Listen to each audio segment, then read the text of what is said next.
I just want to go back to something that Rajah was talking about there. If somebody's grandparents or great grandparents went to work for a day or did a job or even a week and they had some money left over and maybe they thought that they would put it aside. I mean, at that time, you have to keep in mind that a lot of people did not trust the banks in that specific era. We've kind of been programmed and brainwashed into thinking that, these people are our friends or allies. But going back to that, like a lot of people didn't even hold the cash in the 50s and 60s and before that. But if they did, imagine somebody at that time, they went to work for a year, they maybe had $1,000 left over, which would have been a lot at the time. If they just held that in a savings account or in their safe or under their mattress, fast forward 70 years, how much is that $1,000 worth now compared to what they could have purchased from it then? That's just the devaluing dollar. That's all it is. When you give when a small group of people has the ability to print money, that's what happens. They do it. But I want to bring up a couple different things here. Forrest, can you bring that original meme back that we had right off the start? Because I think we should actually compare that to Bitcoin. But I think that people should have some sort of sense of urgency here in terms of kind of where we are with Bitcoin right now. This is a spreadsheet, a very simple one I did, and I want to just buzz through this quickly. But we talked about people going to work and how much their purchasing power is actually impacted by the money that they're saving in. So if you look back to, let's just use 20,000. This was only 2 years ago within Bitcoin. The price was $20,000 per Bitcoin. So I'll maybe put that at the top so it's easy for people to see here. But so let's focus on this. You went to work, you did a job, and the job paid you, say, $500, whether it was just like a contract work or you had $500 left over after your expenses, and you put that into Bitcoin. That was 2 years ago.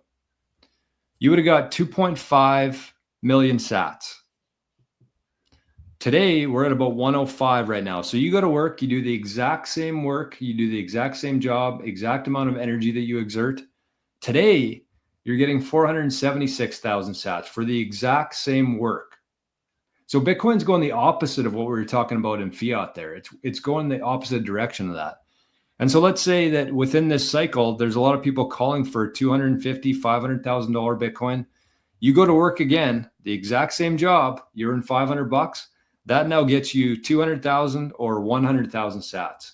So that, and it's going to keep trending that as the price of Bitcoin in fiat terms continues to go up, the energy and the value that you add to the world, you're just going to get less for it, which is, again, the exact opposite movement of the fiat there.